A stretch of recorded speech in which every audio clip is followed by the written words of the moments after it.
Hello and welcome to Mama Drama Trauma Academy. I'm Tammy Taylor, your teacher and host, whose only qualification is having healed my own and successfully supporting others to do the same.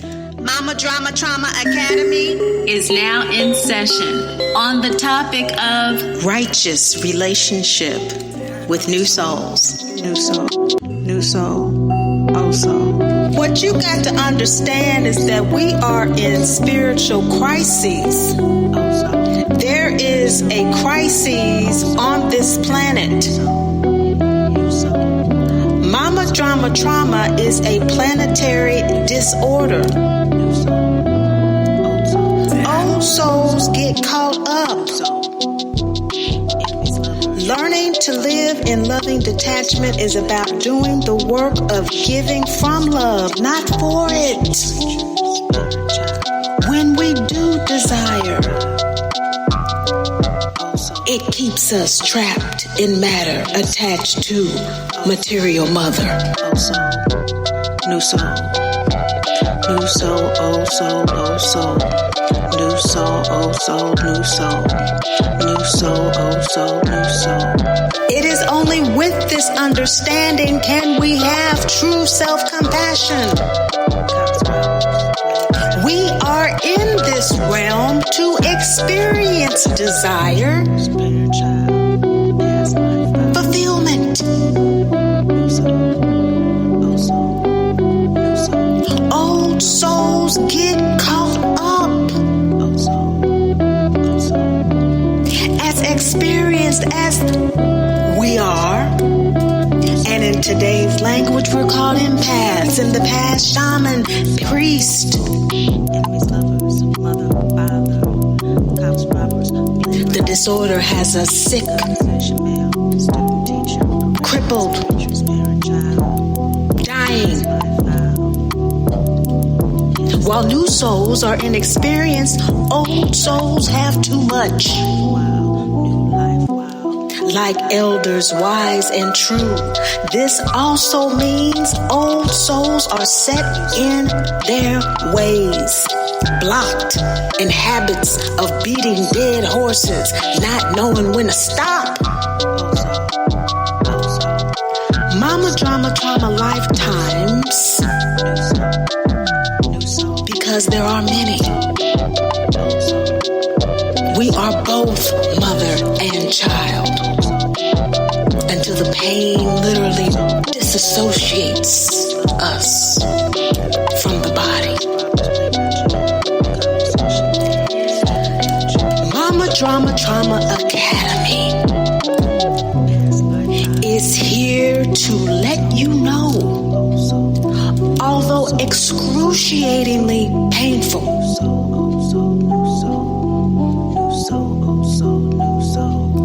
it does not have to last as long or be as painful as it is. Intentionally and methodically applied, our wisdom from countless lifetimes can facilitate a much smoother transition.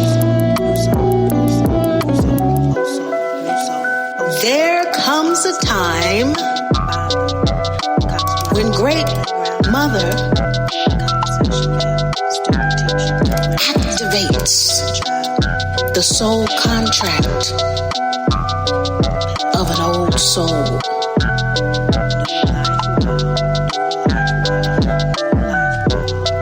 To answer divine Mother's call home. In order to do that without incurring additional karma, we must resolve all of it. And to do that, we must learn how to relate to new souls. Help and heal them. That is our subject today.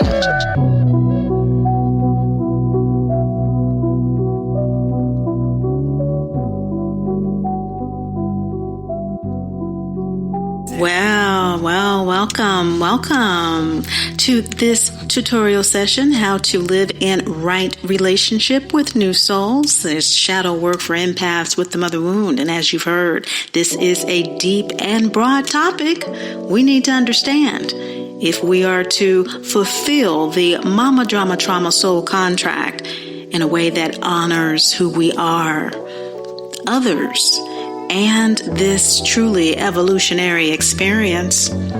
For tutorial notifications, hit the sign up button. And for more detailed tips and tools, click the paid subscription link to enroll in MDT Mystery School, where you'll learn specific rapid self-modulation techniques using the tools Great Mother downloaded specifically for us, such as the Divinity Identity Mantra.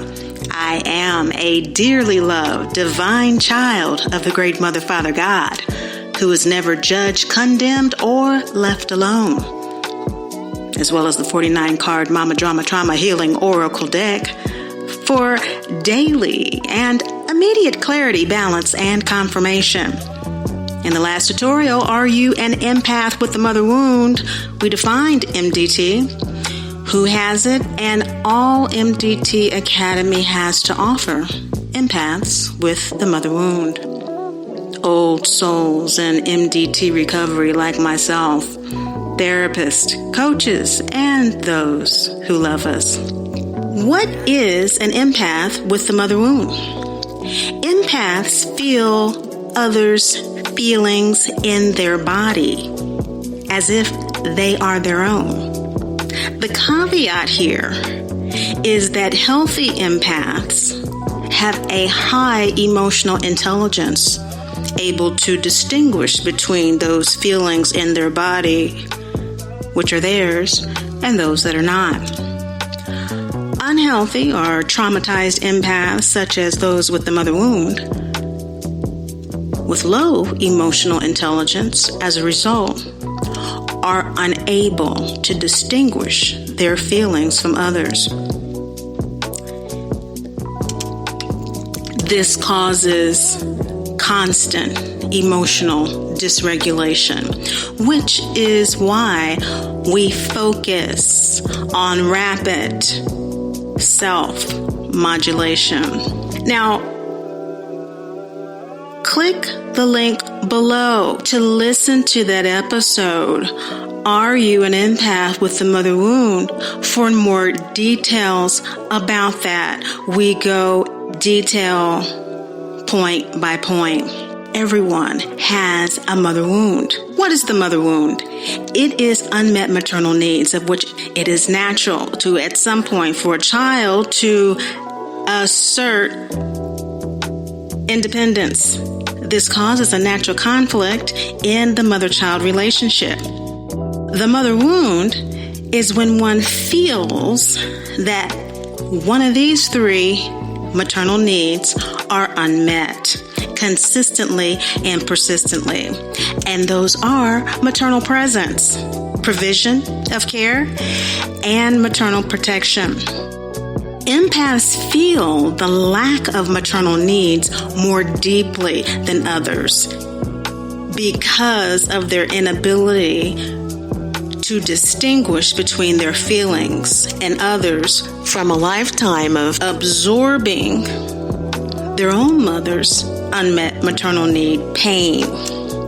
So this is all very traumatizing, which is why we want to look at the definition of post-traumatic stress disorder according to the American Psychiatric DSM, the Diagnostic Symptoms Manual. It defines PTSD to constitute an individual with two or more of these following characteristics, any combination: Intense psychological distress at exposure to internal or external cues that symbolize or resemble an aspect of the event. Psychological reactivity to things that resemble the event. Marked diminished interest or participation in significant activities. Feeling of estrangement from others. Restricted range of effect. A sense of foreshortened future. Difficulty falling or staying asleep. Irritability or outburst of anger, difficulty concentrating, hypervigilance, and exaggerated startle response. The mother wound can be an acute, one-time, chronic, repeated, or complex, repeated, and varied trauma. For empaths, that is what it is, and specifically a complex trauma. There are 3 mother archetypes, and we all represent, or they represent us all in varying degrees. They are the good mother, terrible, and great mother. The good mother sacrifices herself for her child. The terrible mother sacrifices her child for herself. And the great mother sacrifices neither because she loves herself and others unconditionally. As I said, we're all 3, but the eternal internal battle between the wolves of fear and love, it is the one we feed, we become. You are here if you are in a constant state of emotional dysregulation or uncontrollable anxiety as a result of feeding the terrible mother in you, and you want to stop. Living in right relationship with new souls helps us do that, grounding and centering ourselves in the goal to live MDT free. In order to live MDT free, we have to know who we are as old souls so that we know who we are in relationship to the new souls that trigger us all the time. And when we get sick and tired of being sick and tired of that cycle of triggering, then we are ready, willing, and able to do the healing work to release this cycle. Let's get started. Empaths with the mother wound indeed have the capacity to love unconditionally, not because they are holier than thou, but as old souls having incarnated countless times, their sensory perception is extremely high, and because they suffer from MDT. So although the sensory perception is high, the emotional intelligence is low, causing erratic emotional outbursts going from 0 to 10 in a split second oftentimes, or going inward, causing self-harm. This is as a result of the misinterpretation and then distrust of their intuition. There is a sense that the connection to the divine has been broken. And as a result of this, empathy regulation is very difficult because boundaries are impossible to establish and maintain. It's a vicious cycle. How do we get out of this cycle? The first thing we have to do is develop our emotional intelligence. Develop that ability to distinguish between our feelings, our thoughts, our beliefs, our attitudes, and others. Make it a priority to know what those are, not in a versus way, me versus them, or against way, I think this against another person, but in a self-focused way in order to empower your sensitivity that is otherwise characterized as a weakness because of the inability to block absorption of others' emotions and therefore regulate your own. New souls perceive this and have extremely high emotional intelligence. Which is why I wrote Are Empaths and Narcissists Codependent? Link is dropped below. This communicates different things to new souls. Old souls can empathize and can understand, and there's a lot of community around these issues now. But it's really important because by becoming more self-aware about how we differ from others, that is the beginning of developing healthy engagement with the world. It is the beginning of seeing ourselves as a part of the world as opposed to outside of it. There is a place for us. We are here for a reason. We are supposed to be here. We have a right to be here. And when empaths realize this and begin to understand who they are in relationship to other people, we can quickly learn to use these sensitive characteristics as superpowers to self-modulate. In other words, turn our emotions up and down as they serve us. Now, who are we? We are old souls. We have an ability to passionately understand, recognize, connect with, and share the emotions of others. Not just kind of understand them, but to share them. Empaths pick up subtle cues like facial expressions and nonverbal gestures, understanding how the other person might be feeling in that moment. Always good listeners, and people fall back on us for emotional support, which is a reason that we get so exhausted as a result of not having boundaries. Empaths love peace and don't like conflicts or fights. Readily absorb the emotional responses of others as a result in order to keep the peace. This makes the emotions our own. And the issue is we don't need to do that to the point of being emotionally drained and exhausted from compassion fatigue. There is a degree that we might want to do that in certain situations. But again, that has to do with knowing who we are, what our goals are, what we're trying to achieve in any specific moment. And rarely are we needing to do that. We can just take the information and use it.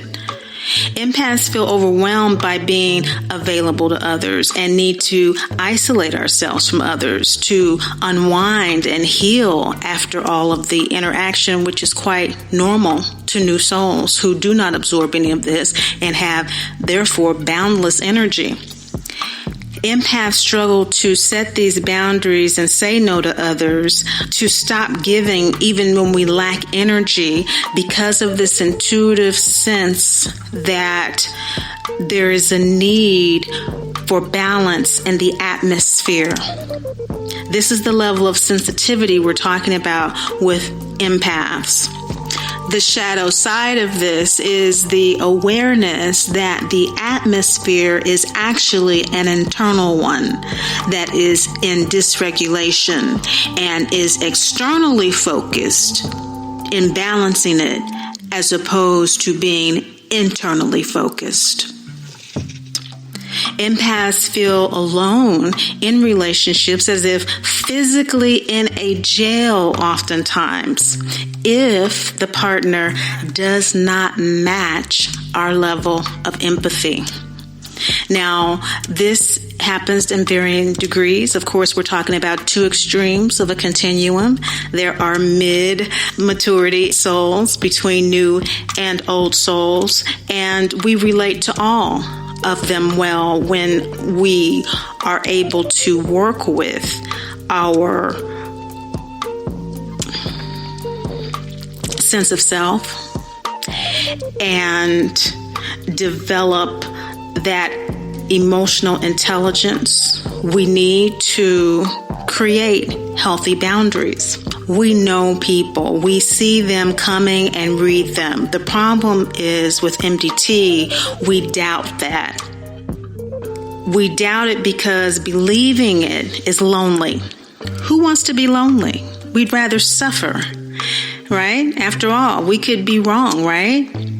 Every once in a while, on the odd occasion, we are.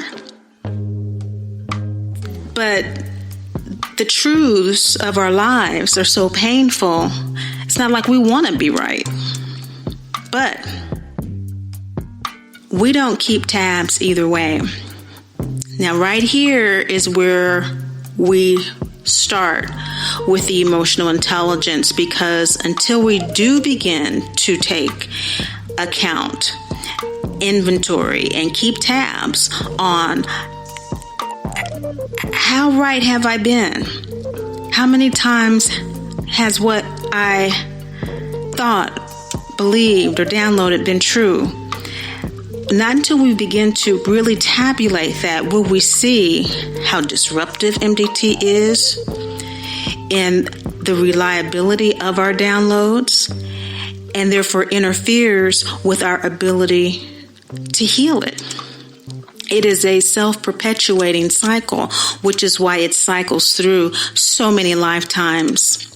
Now, let's be clear about the difference between empathy and an empath. The definition of empathy is well established. It's the ability to feel for someone else. If you know the difference between being empathic, a HSP, a highly sensitive person, and an empath. Being empathic is a positive psychological trait, making you feel in tune with others, yet it still allows you to separate your experience from theirs. It is being able to understand how someone feels. If someone says they're having a bad day, or it is sensed by their attitude or behaviors, that's empathy. An empath, on the other hand, is someone who feels what others feel in their bodies. And depending on what kind of empath they are, will know why they are feeling tired and full of anxiety. We'll know what happened to some degree, who affected them, and why. They will know the meaning of this tiredness and this anxiety for them in this moment, the consequences for it, and why it is creating stress for them. These days, many people think they are empaths, but aside from what I've just explained, there are specific karmic signatures, even astrological signatures and birth charts that set us apart scientifically. An empath thinks and feels very deeply about their emotions as well as others, even to the point, again, when unhealthy, such as an empath with a mother wound, they confuse these emotions with their own. This is mismanagement of emotions. The onus is on us to get in there and to reframe our entire system. What is important to know here is what constitutes a healthy relationship for new and old souls is very different. Finally, the old soul spectrum goes from highly sensitive to psychic empath. Highly sensitive people are more sensitive to people, situations, and sensory stimuli than 80% of the population. Empaths are in the middle, and psychic empaths are on the far end of the old soul spectrum. All empaths are old souls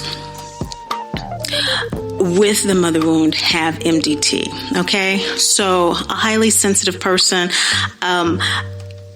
is an old soul. It's on the spectrum, but they may or may not be traumatized by the mother wound. So What is a new soul? Our relationship to them, our mutual karma, and how does knowing it help make our relationships and therefore our lives easier? New souls are newly incarnated human beings. They are in their first of perhaps a few, if not the very first lifetime in human form.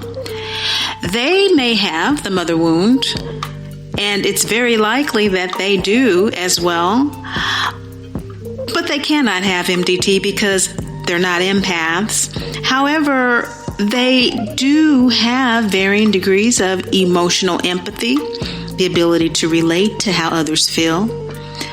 But just as on the other end of the soul spectrum, old souls have high sensitivity, these souls have high survival instinct. This accounts for their high emotional intelligence and therefore their ability to read our needs. When those needs are perceived to be externally based, such as an empath with no boundaries, open to absorbing others' feelings, attitudes, and emotions, the new soul is all too willing to take advantage of this survival opportunity.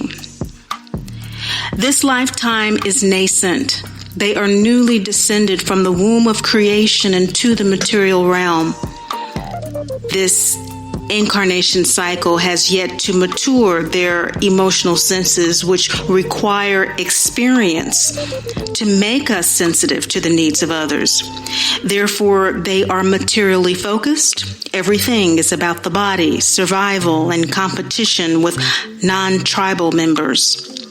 The yin of this focus is that although they firmly believe life is nothing more than you can see, feel, touch, hear, and that they are nothing more than who they have been told they are and their human bodies, they still embody their divine energy in a way that gives them great confidence, warlike tendencies, of course, but this boundless energy facilitates the boundless desire for adventure we all have upon entry into human form. This great adventure to create diverse experience and procreate them as well. They are like small children who have yet to distinguish between the real and dream worlds versus old souls like elders, tired, slow, reserved, walking between worlds, life and death, life and death. The new soul spectrum consists of souls newly incarnated from other mammals into their first human lifetime, empathic souls on one end and non-empaths on the other, from souls who can identify with and understand the feelings of other souls, and those evolving to a state of empathy through experience, or non-empaths, such as psychopaths, sociopaths, narcissists, etc. These first or early lifetime souls are in the early days, rather living in their soul evolution phase where they cannot empathize because they are just learning how to tap into their extrasensory abilities. We all have by birthright, but we all must earn them and exercise them through experience. This ability old souls take for granted, but it has to be developed. And that's what we all do lifetime after lifetime. These very early souls are just beginning to do that. Therefore, they have no empathy for themselves because they are fully attached to their ego identity. You see, the way divinity is expressed at this stage is through selective validation, wrapped in a cloak of pseudo-empathy. So, just as we must learn how to relate to them, due to their high emotional intelligence, they quickly learn how to survive by relating to us, the sense they must exhibit this behavior in order to survive. But it's not actually felt. You see, old souls are more experienced souls who have learned through lifetimes of material survival the value of familial, tribal, and community attachments, and as a result have grounded our divinity identity by connecting with other souls. This is beginning to happen with them, but it has not been firmly inculcated to the state where it has created karma through energetic transactions with other souls to the degree that it has with us. And this is the crux of our issue with new souls. The key here is knowing that what divides us is heart chakra activation. It takes many lifetimes to rise through the Kundalini. We all begin coming through the earth as living form. That's root chakra energy. And even in human form, it is root chakra energy primarily. It's beginning to show sacral energy of conscious desire in the second chakra. But again, the key here is heart chakra activation. Heart below energy is what characterizes new souls. Heart above energy, heart chakra above energy, characterizes old souls. And when this is activated, the heart chakra, you see, until it is activated by being open, literally broken open, by, let's say, for example, MDT, there is no soul dissociation. And there must be dissociation in order to recognize the difference between the ego and the soul, because it is only the ego that is so identified with this material form that it attaches itself to it tooth and nail. We will feign our capacity to empathize with others to survive until this happens. So understand that once trauma is experienced and the ego mind redirects its wild, free energy inward towards healing, all bets are off. We become more compassionate and caring of ourselves and to others and with others. Subsequent lifetimes mark changes in attitude, values, and behaviors toward family, community, and tribe, much more reflective and much more anticipatory in terms of what we envision could or would happen as a result of our choices. We become less combative, more introspective, and gradually more empathetic. This is a very slow process through the chakras, through the soul kundalini and the auric field. And going from non-empathic to empathic doesn't happen in a lifetime or even dozens. These lifetimes in the interim of this mid-maturity consist of struggles between survival and spiritual healing connection, turning empathy on and off as a way to draw boundaries of loyalty and control, manipulation. All of this is necessary experience in order to have the development of our unique soul knowledge and our own reservoir of wisdom. Stories about selective empathy or withholding compassion or empathy at will until someone does what we want them to do populates MDT recovery stories. That's what they're all about. So we begin to see the karmic connection between the old and the new soul. One of the telltale signs of MDT is that it is impossible for empaths with the mother wound to have selective empathy, which is why knowing how to recognize and engage in fruitful relationships with new souls is necessary to avoid empathy burnout. We're focused on avoiding people, but the burnout originates from a lack of understanding who we are in relationship to others. Because you see, opposites attract, and empaths attract new souls attract empaths. There's karma here. While drama mamas are both old and new souls, in the majority of MDT cases, mama is a new soul.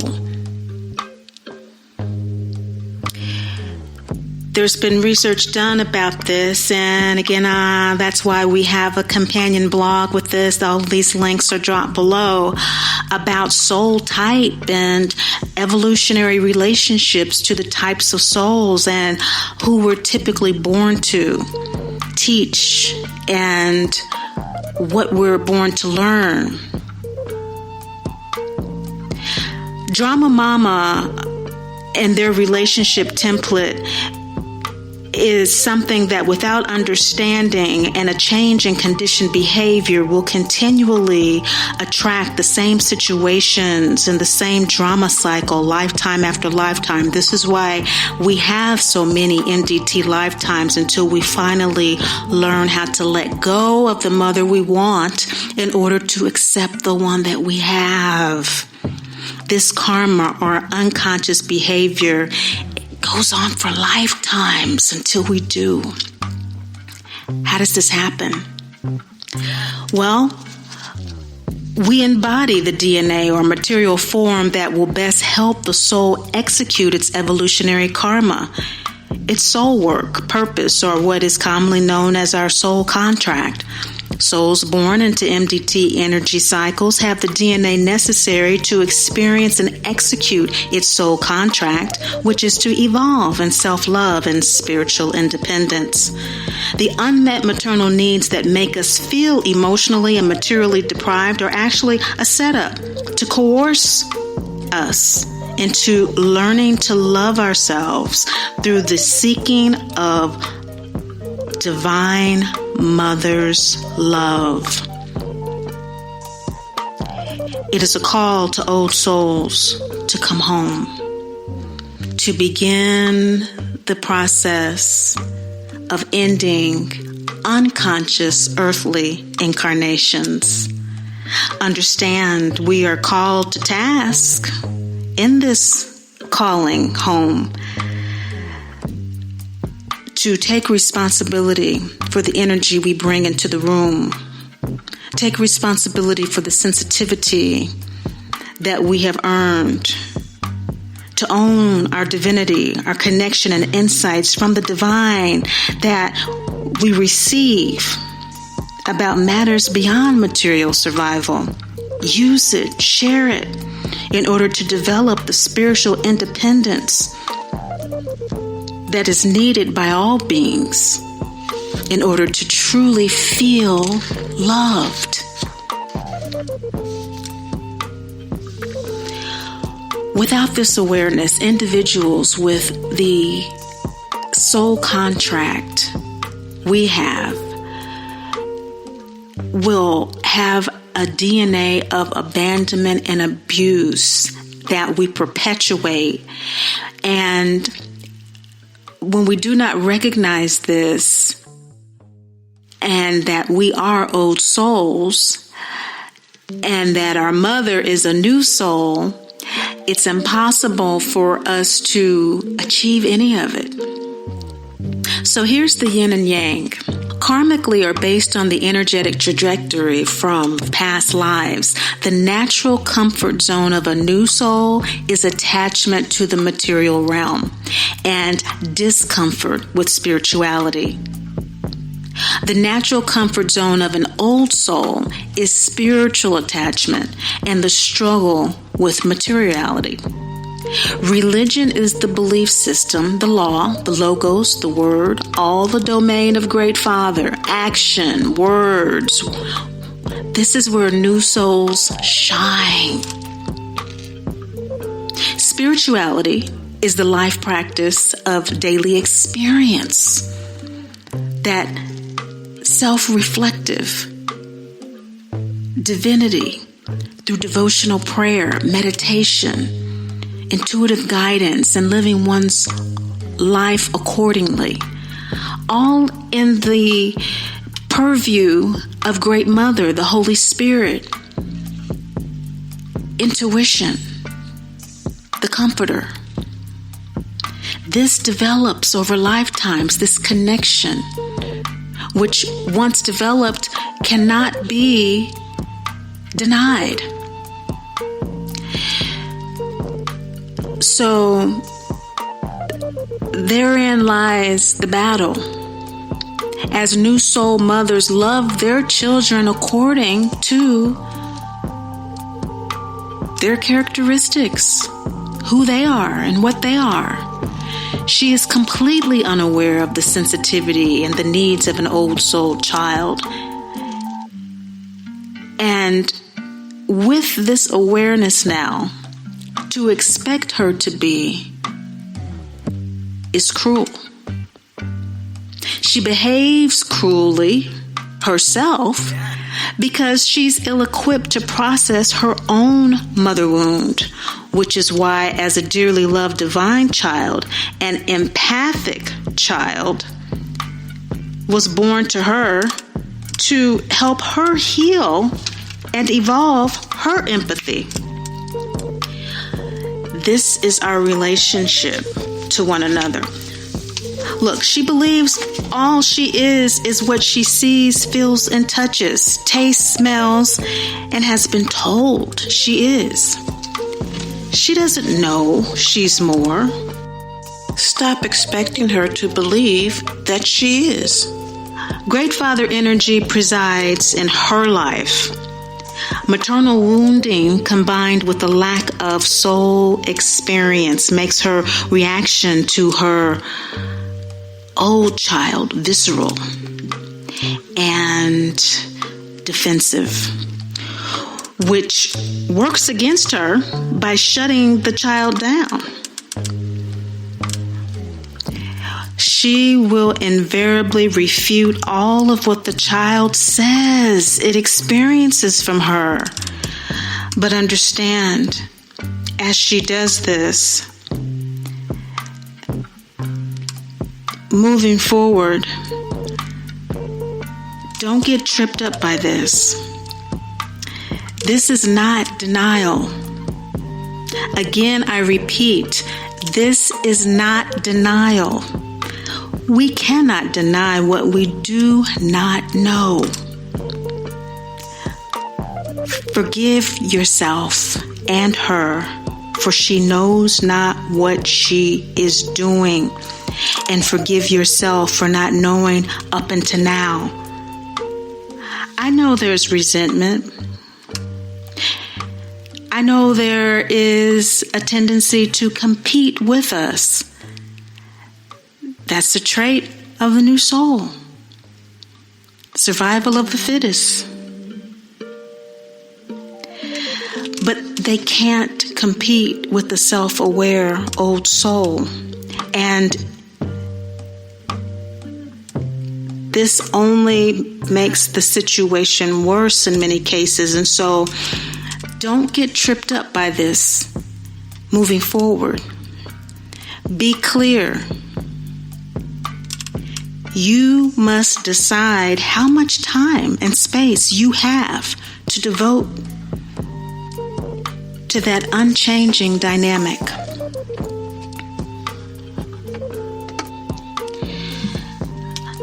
Let's honor the moment and let go of painful memories with love. Pause.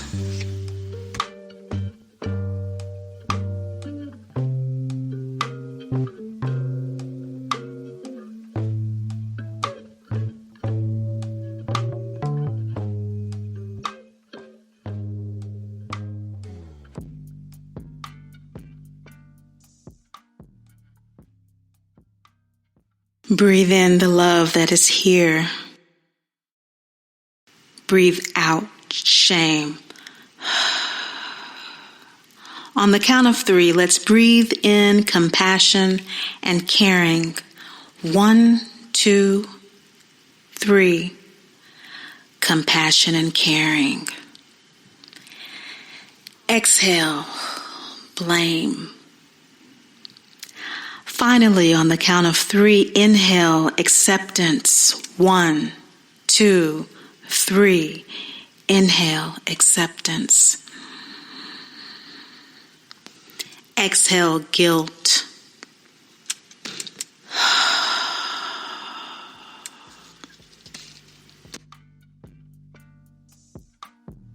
No one is better or worse, higher or lower than another. We simply express different levels of yin-yang energies depending on where the soul is in its evolutionary journey. Are young people better than old? Are old people better than young people? We are all dearly loved divine children of the great Mother, Father, God, who are never judged, condemned, or left alone in our learning and growing evolutionary journey. After all, what would be the point? This is not about intelligence even. We all have it in different degrees at different times. Like everything, there's a season. And these are just the general descriptive anecdotes from stories and spiritual text and the lives of many, many empaths throughout the ages. In psychology now, research, that we're learning this is about sensitivity, our access to it, and how we apply it in life. How do we apply it to our lives? What a great gift, talent, ability, and yes, very much so a responsibility. This is neither about shame, blame, or guilt, judgment, condemnation of any kind. It is about evolution. So stop personalizing it. Everyone evolves at their own pace. We each see and integrate experience in our own way, in our own time.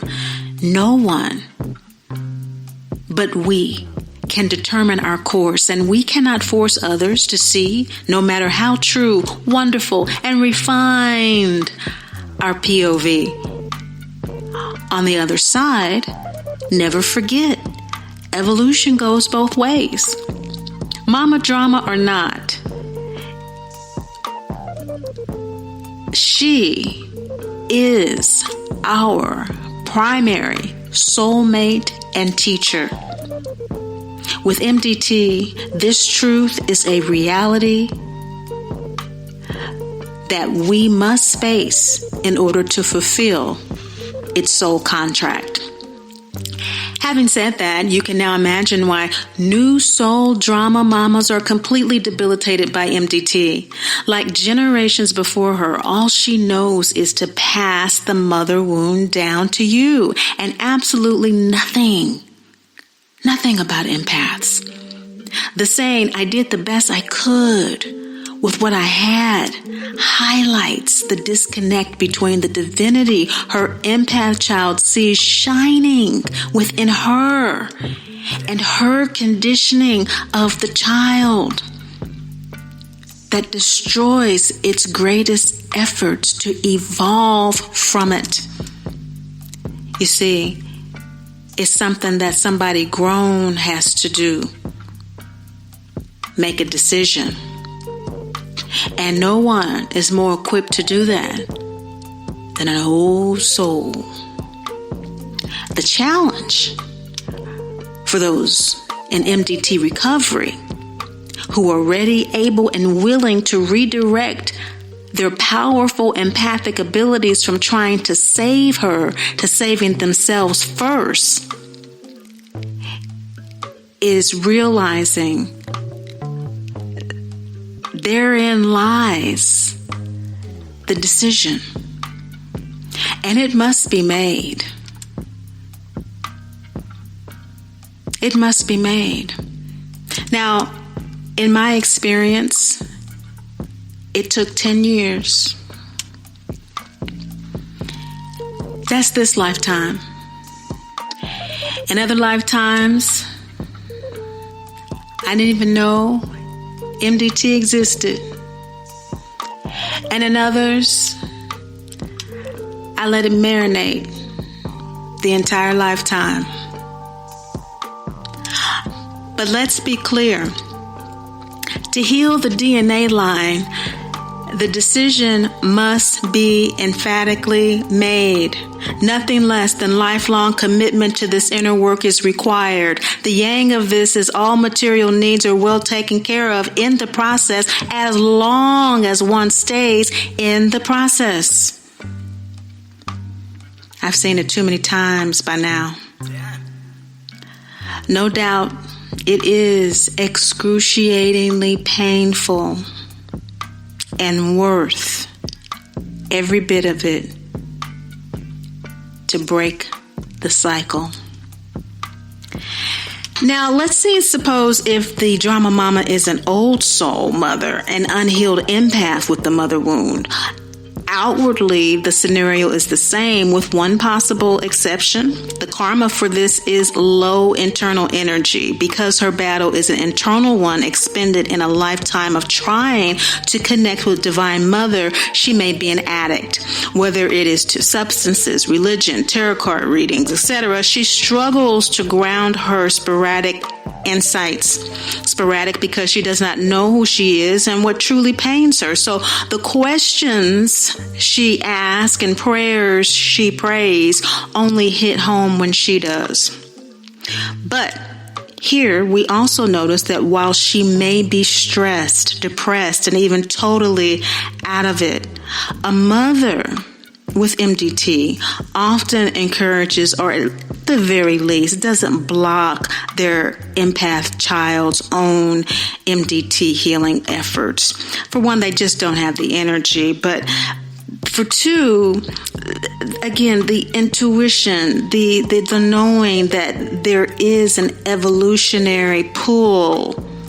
There's an evolutionary drive towards healing that they may not have been able to grasp, and they will sense the child is and may even join them on the journey. But of course, we can see if this is even possible in assessments of the birth chart. Either way, taking this challenge on turns life upside down. This is why, again, we avoid it. This is just not what we want to do. However, it is what we must do. While it can be a bit easier with old soul mother, both require a fight, tooth and nail, to live in loving detachment from mama drama trauma. So I just want to lay it out there. In this episode, we're laying it out there, how to be in right relationship with ourselves is how we are in right relationship with new souls. So how do you know if you're up for it? If you can embrace the divinity identity mantra, that is the standard of healthy relationship. That is the way we know whether or not a relationship is healthy. When you're ready, able, and willing to make the decision to heal and to take on the challenge of redirecting the sensitivity from weeping about the pain and whining about the work, which we must do. We must grieve. That's what the Oracle deck Great Mother downloaded for us helps us do. It helps us grieve. It helps us let go of the mother we want in order to accept the one we have, as she said, as she downloaded it. Because empaths are in conflict avoidant mode. We avoid it at all costs. Empaths slow and completely deny ourselves healing when we perceive it will cause others pain. Even our own healing, we will deny ourselves if we perceive it cause others pain. MDT dulls the senses in this way and many times renders great healers in prior lifetimes into people who confuse injurious cause and effect. To perceive one's healing as causing pain is to internalize another's reaction, which when observed with loving detachment may cause them harm, but intentional pain is not inflicted. It may harm someone's ego. It may harm someone's perception of what life should be or who they should be or who we should be, most likely, what role, that healing role, that take everything on role, that burdensome role. Who's going to play that now? Who's going to be the mule of the family now? Such confusion is overcome by accepting responsibility for their soul. Again, not versus or against anyone else, but truly to own up to the duties involved in fulfilling our MDT soul contract to evolve in self-love and spiritual independence. This is only done by releasing these attachments. MDT is grievous. It is a grievous letting go process. Clearly, the shame, blame, and guilt that sustains it must be unraveled and deconstructed brick by brick. We created it lifetime after lifetime, albeit unconsciously, albeit many times with the best of intentions, which is why we have the saying, the road to hell is paved with good intentions. All the conflict and pain avoidance unintentionally conditions others to resent our efforts to change our lives. Whether we are being asked, who do we think we are, being told we're acting brand new, for redirecting our sensitivity, relinquishing the burdensome roles in our families. This is what we can point to as unhealthy relationship. Especially if MDT has dulled the senses and dumbed them down to the point where you cannot express your divinity at all. Your health, your happiness, your wholeness. For all the distance that you feel that you've traveled and the inner work and the therapy and that sort of thing, and you still feel blocked, well then, complicating matters further is this constant demand by others to know what you have done with the old you. And so we keep going back and pulling the old you out of the closet. We never get rid of the old you because they don't want us. You know, they don't want us healed. The new soul is, all they know is survival. And we have to understand that. And when we understand that, we can begin to have a better relationship with them, because we can begin to structure a relationship that's based on how we choose to support their survival, as opposed to them feeding off of an energy that we give out of people pleasing, of being desperate for connection. When we grieve that kind of validation, let it go. And instead use all of that energy from weeping and grieving and needing validation. Instead of using our energy that way, using it to fortify our senses, to assert our divinity. I am a truly, dearly loved, divine child of the great Mother, Father, God, who's never judged, condemned, or left alone, and practicing daily our health, happiness, and wholeness as our priority.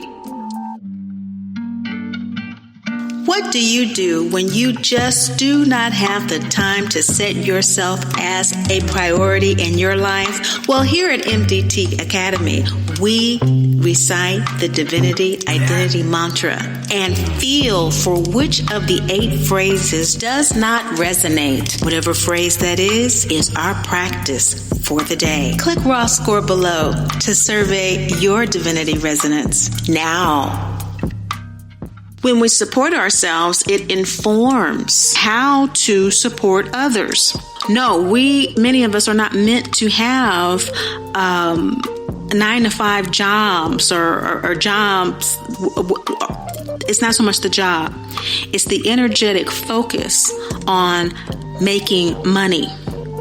That's not what we do. We generate energy. And we need energy to be healthy.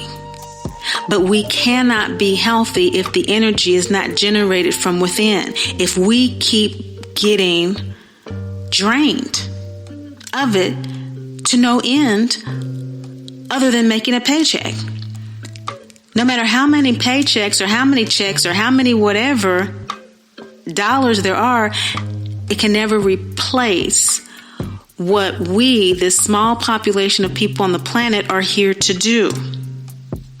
We are here to engender a sense of divine energy wherever we go and in whatever we do. Let that sink in. Let it sink in. Fake it till you make it. But be careful not to fake divinity for too long, or it will become a trap within itself. So we don't want to transfer from one trap, MDT, into another. Spiritual bypass, magical thinking, the fantasy mother, I'm not going to, let go of the mother I want in order to accept the one I have, divine mother, and focus on my divine energy. No, I'm going to still be attached to, expecting this birth mother to change.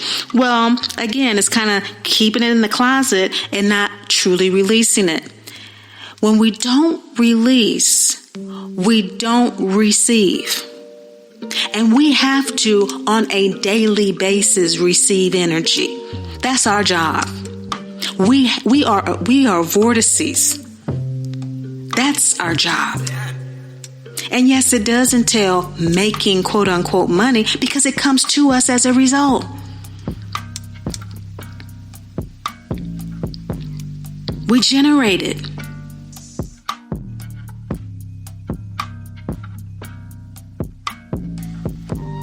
In unfathomable ways that are unshakable when we are aligned. So, transferring past addictions and past pain avoidant behaviors onto divinity won't work. When you decide to put your needs first so they can remain determinately your focus, to use your powers and hold yourself accountable to your soul contract to evolve in self-love and spiritual independence, your life experience becomes one of feeling like a dearly loved divine child of the great Mother, Father, God, who was never judged, condemned, or left alone. It's a daily decision. It's a daily practice here at MDT Academy. It is a lifestyle that grows in the heart and activates our divine birthright to be happy, healthy, and whole. This is what the basis of healthy relationship is. And so then it becomes a clear view of ourselves and the world and who we're interacting with. There's no superiority or inferiority here. Everybody has their hand to play in this game called life. Healthy relationships are simply a natural outcome of this grievous process for us. We're in active grief mode. We don't have time to be trying to think, who's better than somebody, whatever. We have work to do. We're not trying to stay here and remain in a competitive mode and whatnot. Of course, new souls have a whole lot of things that they get away with that we don't, because they don't have the same karma that we do. We've been here so many times, we have accrued a great deal. And it's time to resolve it. So, again, we all have our own hand, and it sounds really sad, but actually that is why the daily practice of using the Divinity Identity Mantra, when triggered, and daily readings from the Mama Drama Trauma Healing Oracle deck is so helpful to stay on track. Mood tracking is really huge for us. It gives this rapid trigger release, but the immediate clarity, balance, and confirmation we get about where we are in a situation, in the moment, whether or not a relationship is healthy for us in the moment or in general, knowing that is a part of life, what to do about it. Some insight as to how to respond to the situation instead of sitting on pins and needles just waiting to be triggered. Instead of anticipating that we will be, and having a resource for guidance about what to do when that happens. I love it, and I love teaching it because it helps me and has helped so many people so much. It's incredible. But please, don't get it twisted. Even this is something that is intended to run its course for release at some point of even greater evolution. To have healthy relationships working in our lives on a consistent basis is invaluable. This is my daily energy generation, and this is what I do as a result of having done the very things I'm sharing with you. So first, for us, we need to know who the relationship is with. We need to be clear. Am I dealing with a new soul or old soul? Am I dealing with somebody who's kind of a little bit of both? Who am I dealing with? And using our observations and reflection skills without judgment or condemnation, knowing everyone, whether aware or not themselves. We don't have to insist, again, that others are aware of this. We just found out today. Okay? We can share it with people if we feel that they would understand or whatever, but it's not necessary. Again, this constant need for validation. And it's not something that I know is normal, having been human for so long, and the way that we operate, we share our thoughts and everybody has to agree and that sort of thing. If you are listening, if you are under the sound of my voice and you know that this is describing you, I'm letting you know. You don't need validation. You already know. All you need to affirm is that you are a dearly loved divine child of the great Mother, Father, God, who is never judged, condemned, or left alone. Let that sink in. Let that sink in. Let it sink in. Now we've got all the judgment and condemnation out of the way. Let's break it down. New souls deceive people to get what they want. No judgment, no condemnation. It is all fair in war. survival mentality because spirituality is fanciful. New souls have yet to experience lifetimes where the connection between their spiritual and material selves has been revealed to them. They are creating karma to learn more than resolving it to evolve. Old souls, like us, deceive ourselves to self-protect. No judgment, no condemnation. It is a don't rock the boat pain avoidance mentality because after countless lifetimes being materially grounded, it now is painful because of the levity of the spirit body as it becomes more and more refined by the harshness and abrasive nature of this realm and the majority of its people. But this is our evolutionary journey to develop our own sensory connection between spirit and our material selves. And it is nearly imperceptible to some of us, which is why being in physical form is so painful. The rules of this environment are very different in terms of how they reflect divine law. Happiness, health, and wholeness is all materialistic. For us, it's more about the feeling of joy, the feeling of connection with the divine. We are learning to resolve the karmas that keep us from experiencing this as much as we would like to. We are learning how to release desire in order to receive more and more divine experience. While there is never judgment or condemnation, what would be the point? We are supposed to be evolving. There are consequences for our actions. So why is it so important for us to be informed about the relationship between new and old souls? How and why these karmas play out in what I call this mirror effect. We talk a lot about mirrors these days, but specifically in terms of the taboo of MDT, this unexamined and unchallenged culture of all is fair and more, playing with the emotions of others and those who esteem and highly value and are highly sensitive to them not wanting to rock the boat.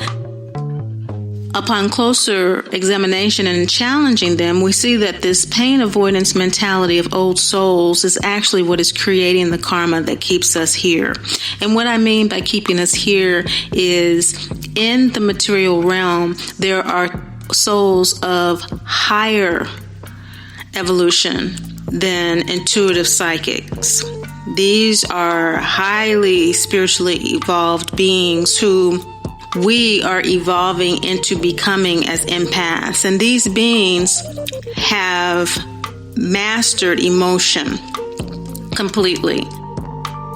They can feel them, but it's more like data to them. It's more like information. It's completely depersonalized, not because it's bad, but because it's good information. We need to know that this is our aspiration to stop creating this attachment karma here. We think this is all we got, and it's not. There's so much that's waiting for us. There's so much that we already are that we haven't even realized yet. So let's first recognize that the reason our attempts to heal, calm, and save others from the ledge fails is because we're doing it from a place of neediness and from a misguided sense of balancing our own emotional health. Again, instead of focusing inward. So, left unexamined and unchallenged, this all is fair in war, and this don't rock the boat, pain avoidance mentality, all is fair survival mentality of new souls. All of this is meant to teach us lessons that we're here to learn. But if we are ready, willing, and able to live in right relationship, righteous means doing things according to divine order, according to how we are meant to relate to one another as divine children, then we want to recognize how these things do rob us of countless evolutionary opportunities for old souls and new souls. We need to recognize that for them, this all is fair war mentality and this freewheeling, limitless, seemingly energy that is misguided and misdirected toward materiality, not in a judgmental sense, not in a sense that it's wrong, but in a moment of clarity. We need to understand that that robs them of countless opportunities for the connection they so sorely desire to have. So we need to stop expecting them to connect with us on a level they cannot comprehend until and unless we live it, we demonstrate it, we show it, we share it from a place of love, not for it. Exactly the same way we were taught, we were shown, we were guided, we were loved, and continue to be. And so to get to a place of where we're not needy to that degree that we keep doing that and we keep doing that and we keep pulling out of the closet these old things that we need to let go of in order to move forward, we need to know that this karma is about perpetuating unhealthy relationships. And what is an unhealthy relationship? An unhealthy relationship, and how we can tell when we're in one and when we need to realign with divinity, is when we are relating to anyone in any moment or for any period of time in a way that does not affirm our divinity identity. For us, healthy relationships affirm divinity. For new souls, healthy relationships affirm their material reality. And somewhere in the middle, we can find a way to connect with them, as with most relationships, that don't operate with this level of self-awareness. We can't expect ourselves to develop it overnight, but what we can do is learn what unhealthy is for us and what tendencies we have as a result of perpetuating them, so that we can begin to reel them in and we can begin to transform that behavior. For example, old souls have a tendency for quasi-worship of people, places, things that do reflect and acknowledge our divinity identity. Spiritual retreats and, spiritual people and groups and that sort of thing. That's what we want. Accepting others are where they are and who they are is just as divine as that. That's just as spiritual. That's just as, if not even more, high thinking. And again, to caution any sense of superiority, I would say that MDT normalizes pain and anxiety based on unmet maternal needs. And so we want to be self-compassionate with the attachment wounding that is there. But it is through this very karmic relationship that all of the data we need about unhealthy relationship is there. This wound is not fixed by hiding from others or justifying ourselves and condemning others, because, of course, that's not divinity. It is healed by acknowledging the depths of this pain, the depths of the karmic actions that have been repeated lifetimes after lifetimes, and bring these shadows into the light. Use this information for the self-awareness we need about where those unmet maternal needs are within us. Anticipate and prepare for them to be triggered and fulfill them ourselves. Mindfully responding to new souls with loving detachment. This is how we construct our own stairway to heaven, rising up that kundalini within, recognizing when we mirror new souls and they are mirroring the shadows that need to be seen and heard within us. We have a capacity to channel divine healing and love. Instead of coming from birth mother, it's coming from divine mother.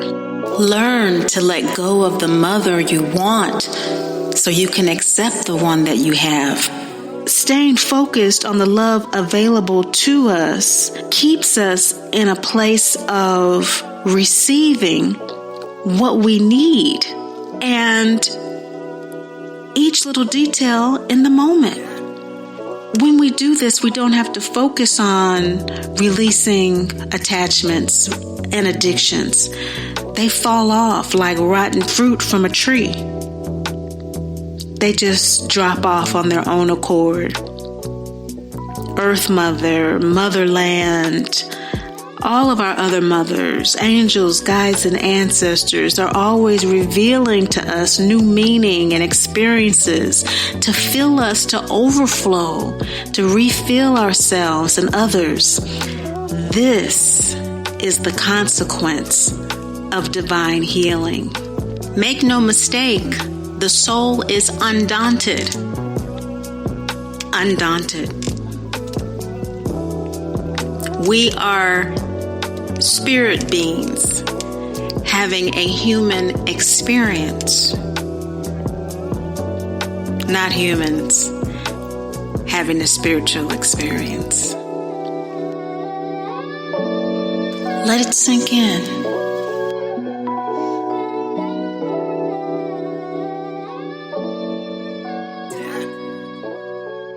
Let's recap what we have covered so far in this tutorial.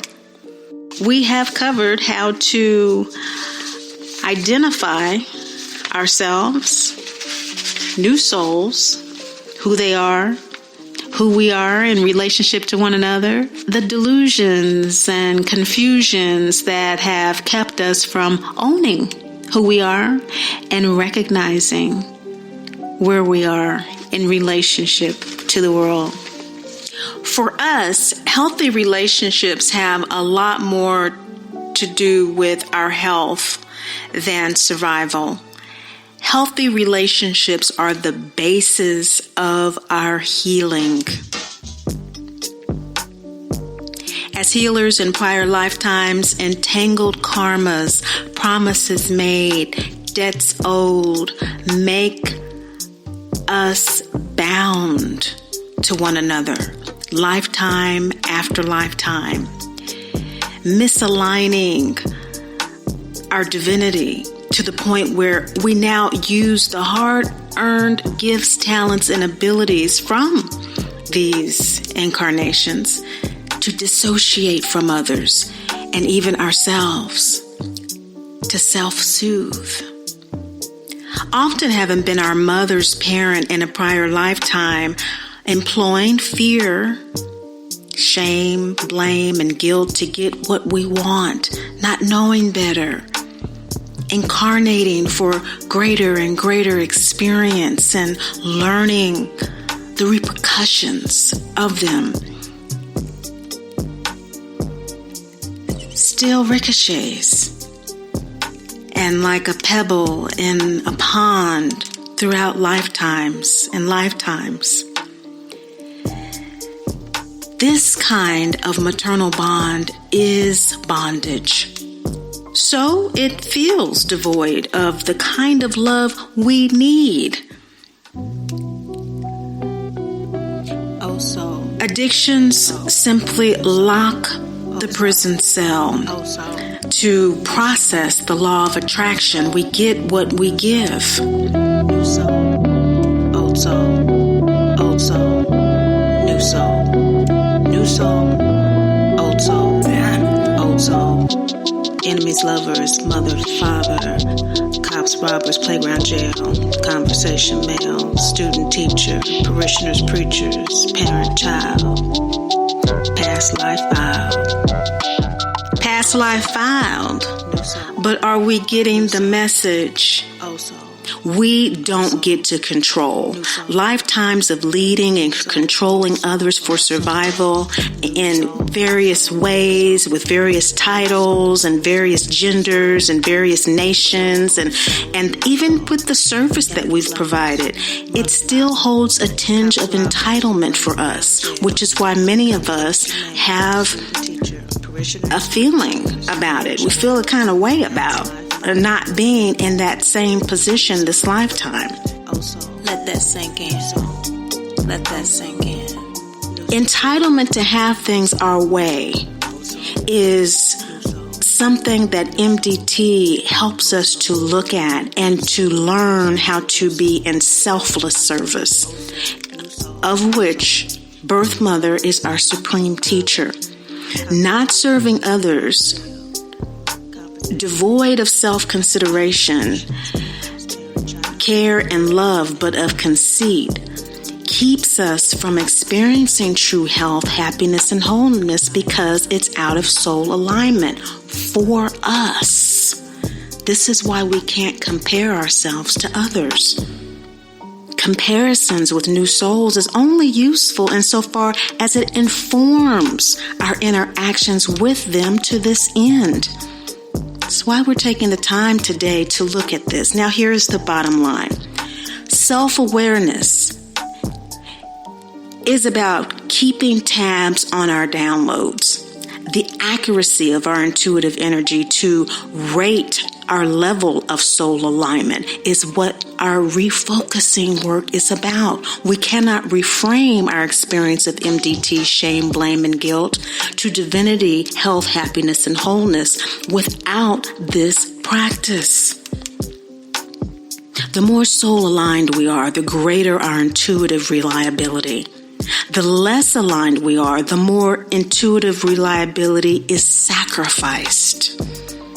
Great Mother facilitates intuitive communication from Divine Mother, source and center of all wisdom. Great Mother is the composite mother archetype we know in human form. All the goddesses, all the great mother goddesses, all the imagery, the stories, the catalog of references to yin energy is Great Mother.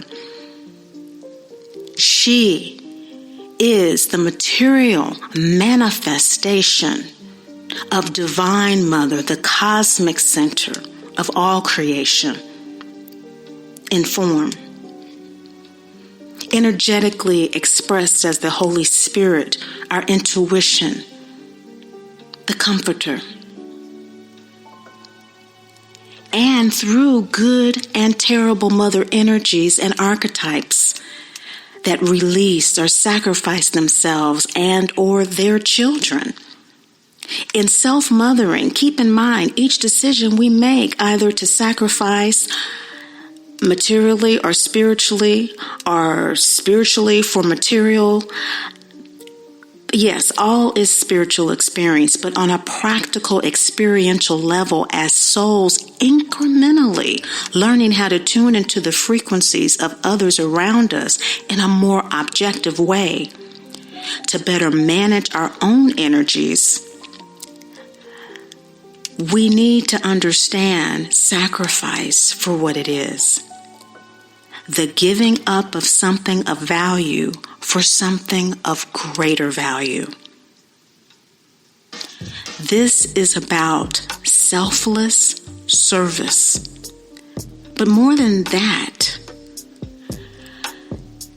what to do is great Father action. The foundation is a maternal wound. So it's about how we do it.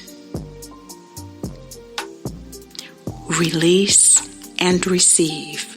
Receive and release. How we do it most determines our soul maturity, application of our extrasensory abilities to selfless service. How we do that. What's the vibe? What's the intention? What's the internal dialogue behind the action? It's our concern. It's how we live MDT free. Labels, old soul, new soul, sociopath, empath, they're all discarded once their meanings are fully understood. So we can do so with loving detachment. We only need to know this stuff to do our selfless service, our loving service with detachment. They're just building blocks that we use to build until we don't need that building anymore. It is destroyed and the remnants are used to rebuild something else. Just to give you a practical example, I used to absolutely despise text and Wi-Fi charges on my phone bill. You know, the taxes really, and how there's all these bills added on top of bills for something you're already paying. It really irked me to no end because it's so unjustifiably greedy. It's just greedy.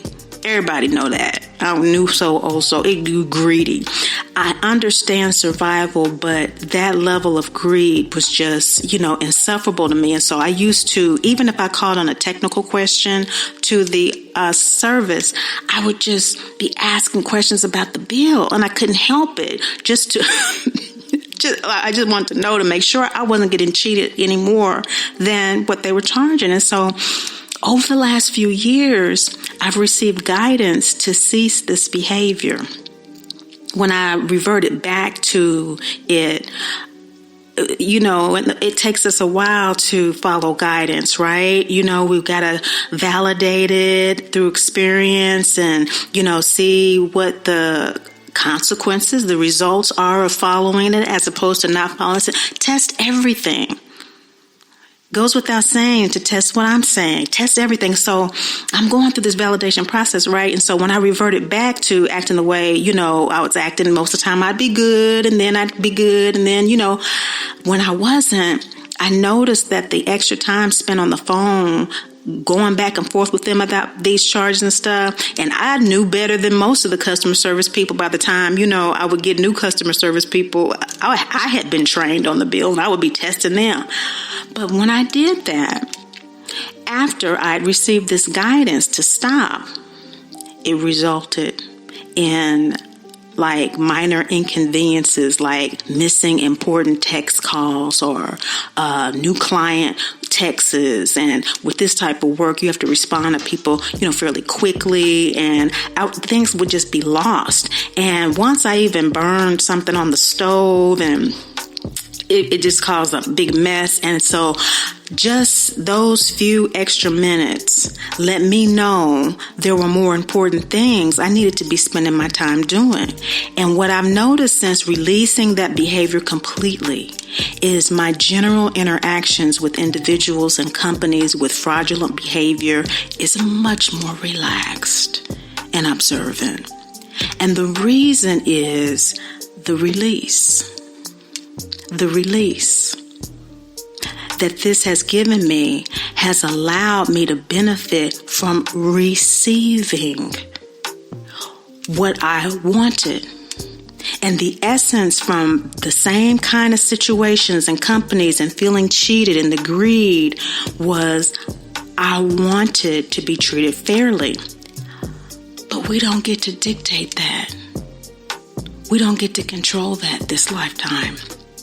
So what I got and what I'm experiencing more and more, and even just recently from focusing on this realization, is that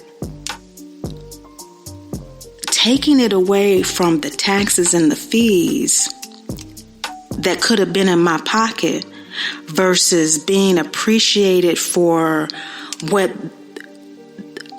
people are calling loyalty. And, loyalty programs have been around for a while. And I've been in this particular company's loyalty program in this example for a long time. And I've gotten different things, but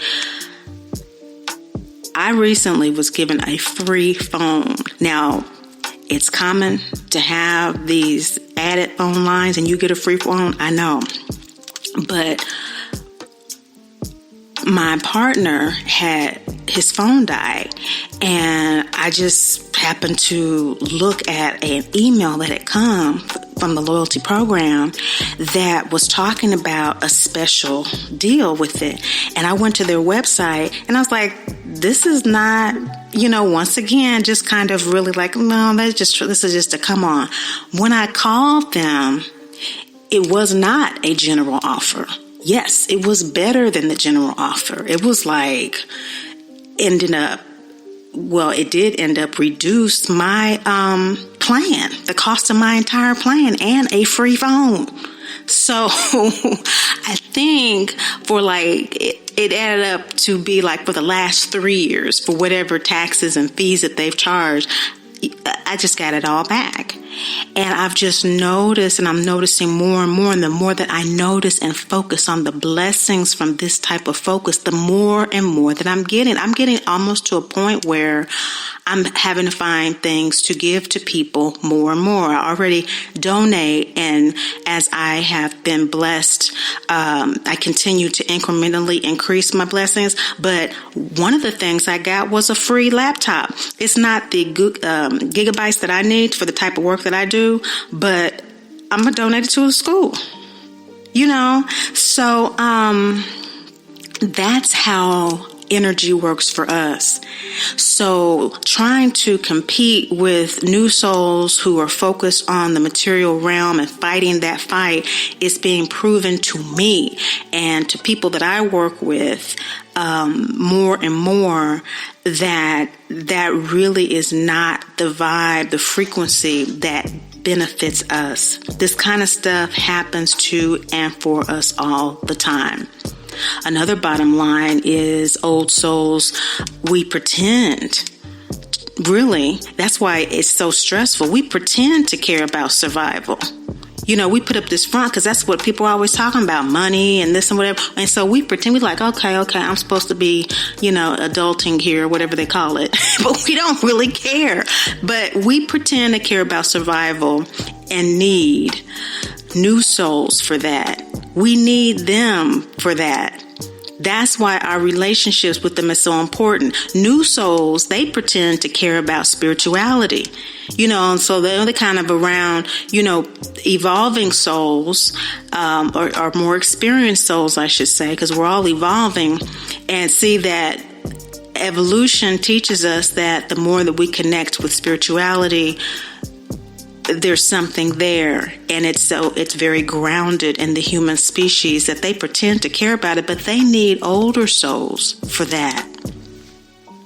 The key to getting out is prioritizing a healthy relationship with ourselves, reframing the MDT experience, rephrasing our self-talk, refocusing our attention from emotional absorption to intentional self-inoculation of our divinity and divine birthright through loving detachment from any and everything that does not produce health, happiness, and wholeness in our lives. It's a full-time job. And to recap, before we conclude, let's break this down. Number 1, prioritizing health of oneself, means that although divinity identity is knowing we are dearly loved divine children of the great Mother, Father, God, who are never judged, condemned, or left alone, we extend this self-health into relationships with others, giving them the grace, the time they need to be ready, willing, and able to meet us in this space where we reside and work so hard to sustain. So we realize that whether it's this lifetime or the next, we will live in loving detachment from one another instead of egoic attachment. It's not about what we demand and what the ego needs, which means that by meeting them where they are, knowing they need time and space to see their own divinity, allows us to recognize that when they do see their own divinity, without our projections and our demands, it will express a completely new divine aspect into our lives. Well worth the wait, well worth the effort, but which we cannot coerce, because all souls have free will. And when we are not ready, able, and willing, we cannot fulfill our full divine expression. It's simply above our pay grade. We take this into account, knowing that though we are dearly loved divine children of the great Mother, Father, God, there are consequences to that kind of behavior called cycles and cycles and cycles of bondage. Number 2, reframing MDT on a practical level is about factoring in how new souls enrich our lives in this way. Even by sharpening our sensitivity with their myopic attitudes, harsh belief systems, and abrasive behavior, it sharpens us. It makes us stronger. It makes us better. It makes us more in tune with how our gifts, talents, and abilities are needed, in what way they are needed. Being old doesn't have to mean we are tired, cranky, and slow. Take it on as a workout, spiritual calisthenics, strengthening our abilities instead of passively allowing them to atrophy.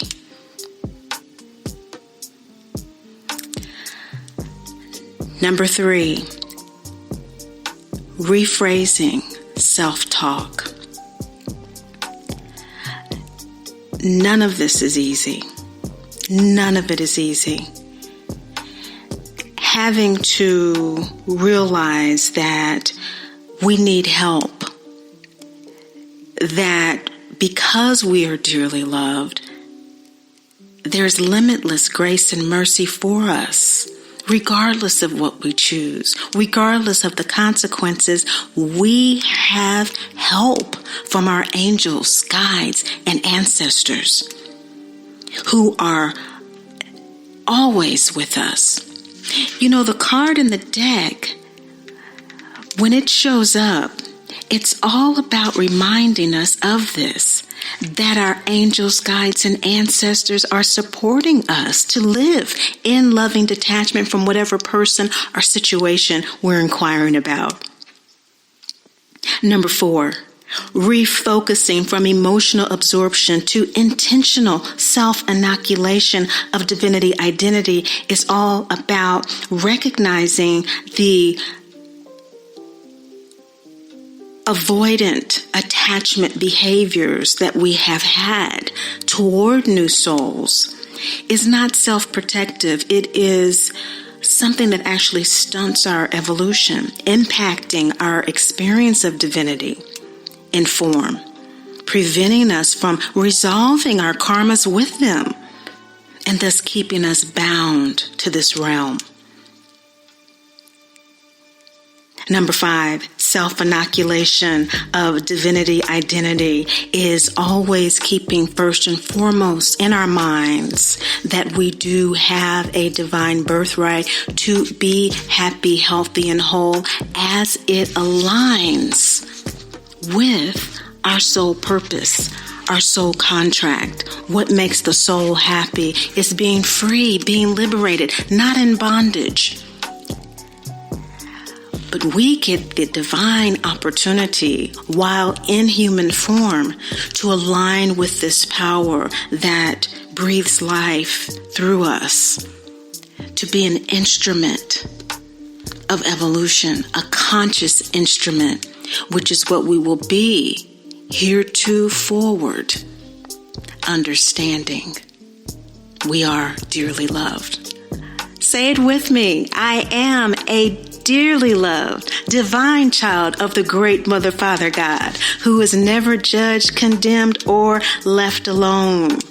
While this takes an enormous amount of energy, we can learn to be more efficient and become more effective in our interactions the more we practice our divinity.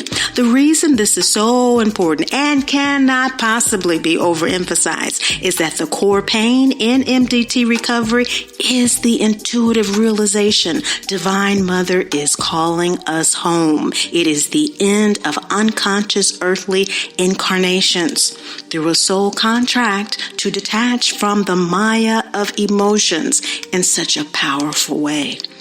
We are evolving into emotional management from emotional control, and that goes both ways, from others due to ignorance and trying to control others through the ignorance of feeling happy, health, and wholeness through the ego instead of the soul. Let's clarify. Unhealthy relationships refute divine birthright. Whether intentionally or unintentionally, divinity identity is the most basic and core belief of all empaths, to whom much is given, much is expected. Only up until now have we had it all wrong, giving from what we do not have. Now that we are beginning to understand, it is impossible to shirk this great responsibility now. Others may think it a bit uppity, but divinity identity on the surface may appear to be so, when in actuality, we know the cost. Because it's about retribution. Not a condemning retribution, but a retribution that comes from a strength and a power of a recompense to new souls from what we have gained. Empaths are not exempt from immoral thoughts or behaviors. It's just far less likely we indulge in them because living with the karma for us means to feel debilitating pain, which we carry from lifetime to lifetime, and is punishment enough. So when we are sick and tired of being sick and tired, understanding there is no judgment or condemnation, we accept the responsibilities of divinity identity, which is also about facing the consequences of denying it. In MDT recovery, instead of focusing on others' denial, we focus on our own sense of clarity, balance, and confirmation, our own daily divinity identity practice, which helps us achieve the experience of it. We no longer have to die to go to heaven. As above, so below. As on earth, so it is in heaven. That is no longer our belief because we no longer attach our life with this body. We can be born and reborn at will through a daily practice of accepting our power to do so. What is true health, happiness, and wholeness for us? It's more than material gain or status. It's about releasing toxic bonds and emotions to divinity, to have the peace and energy we need to enjoy the life of creativity and healing, service our soul is here for. So what is it our emotional antenna needs to feel for?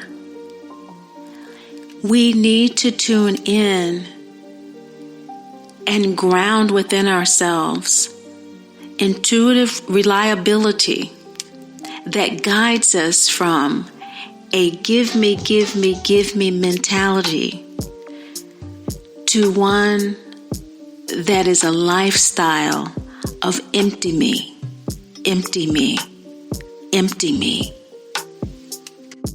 So that we are filled with divine energy on a conscious level that we can apply to a healthy, happy, whole life in material form.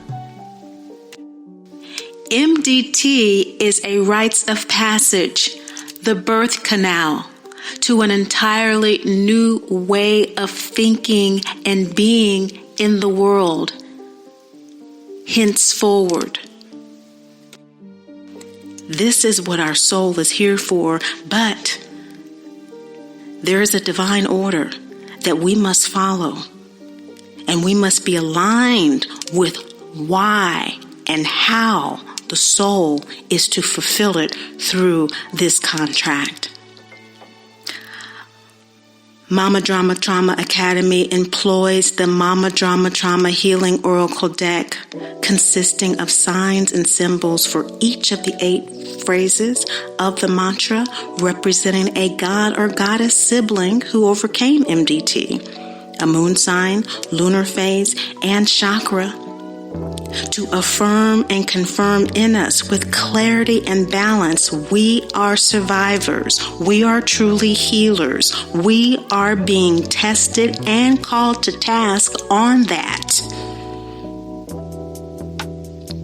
And we are up for the challenge. Now that we realize this, how do we begin? Depending on our moon sign, the sign the moon was in at birth, we are more likely to be triggered by certain things more intensely than others.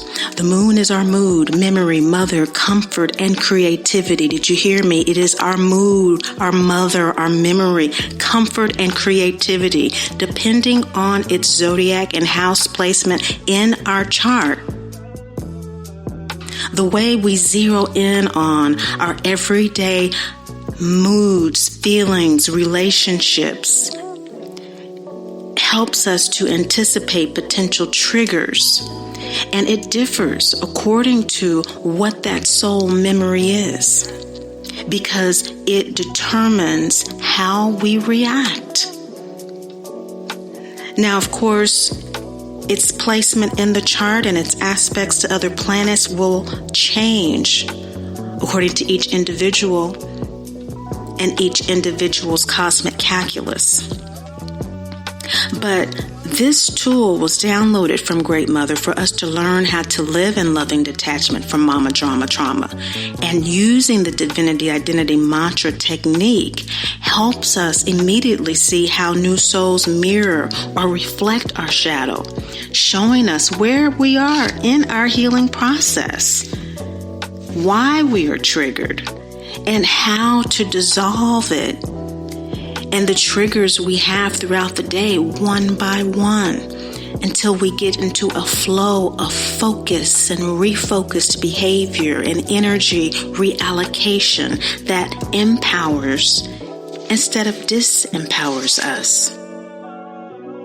Whether you get it here or somewhere else, the purpose of having a tool to transition us from MDT to living MDT free is for it to be discarded once we have integrated the experience, which is why MDT Academy and its resources are useful supplementation to therapy,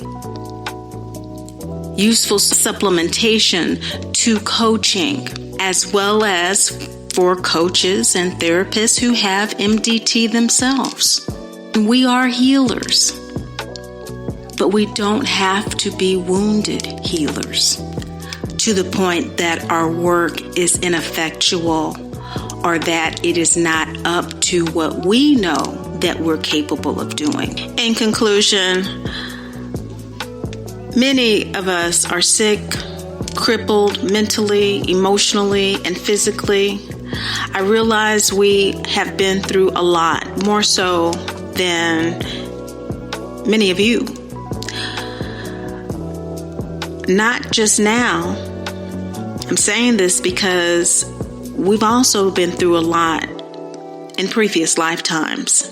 We are tired, discouraged, frustrated. Those of us strong enough to be self-sufficient and carry on have boundaries that not only keep others out, but keep us aligned, keep us soul aligned within. There is an unsurpassable comfort and security that comes from that. So we need to hear from you. Those of you who are in this space, write in the comments section how you manage your energies. What is your practice? Self-care regimen. What are some of the ways that you interact with the world to sustain your sensitivity, or how do you sustain it and your ability to serve others and maintain the level of self-care you need to live your birthright of happiness, health, and wholeness? Those of you who have the mother wound, help those of us needing to know. Also, if you are in a rut and have specific questions about how to get out of it, ask in the comments below. Get some feedback going here. I know you're there. One of the challenges when I was trying to make this into a business, I guess it's a quasi-business, I do consulting, but this is loving service, selfless service, which I adore. But one of the funny things is that online they talk about social validation that you need, and of course they go by site visits and things like that. I wish they went by the backdoor messaging, because that's, much more indicative of the interest in this subject matter than you'll see when you go to the MDT Facebook and Instagram. But please do so. We want to get the conversation going. What we see in constructive dialogue between people who relate is that although MDT builds us to be a certain way, we do not have to build that way. And we are quick studies. We may not go quickly into the direction we know we need to go, but we can understand things very quickly. We have to validate things. We've been through a lot. We've experienced a lot. We've been excited about a lot of stuff that we've jumped the gun on, and so we are a little apprehensive. So I totally understand that. We can construct new relationships and lives, though, with a little encouragement. No, I want to say to you that in this tutorial, what we have actually done and what we have really focused on here is something that you'll be able to refer to going forward anytime you'd like here. Great Mother, the mother of all mothers, inform wants more than anything for us to enjoy our earthly experience, and listening to this should confirm that. We are designed for evolution through rebirth. This is a rebirthing for us, a spiritual renewal for us. We are not designed to do the same thing over and over again or have different incarnations of the same desires ad nauseum. When we are sick and tired of being sick and tired, we're meant to experience something new. Take a break, a rest if we need to. Some of us are sick and just lethargic because we're actually in a place of soul rest and need to be more self-compassionate so that we can come back to see things from a new perspective and know that that's what we're in the process of doing, because as above, so below, as with the soul, so with the body, we live and die again with lifetimes as a deep well of wisdom. This is where MDT healing comes in, and Great Mother's message. She knows we are good, terrible, and great. She knows we are evolving, and as the Divinity Identity mantra says, we are never ever judged, condemned, or left alone. Yet everything we do does have consequence. This has been How to Live in Right Relationship with New Souls. I hope it has helped to ground and center your divinity identity and given you some tips, tools, and techniques to do it. As always, remember, Great Mother loves you, and I do too. New soul, oh soul, new soul. New soul, oh soul, new soul. Enemies, lovers, mother, father, cops, robbers, playground, jail, conversation, mail, student, teacher, parishioners, preachers, parent, child, past life file. There comes a time New soul. when Great Mother New soul. Oh soul. activates the soul contract Oh soul. New soul. of an old soul. Oh soul. New soul. Oh soul. New soul. Oh soul.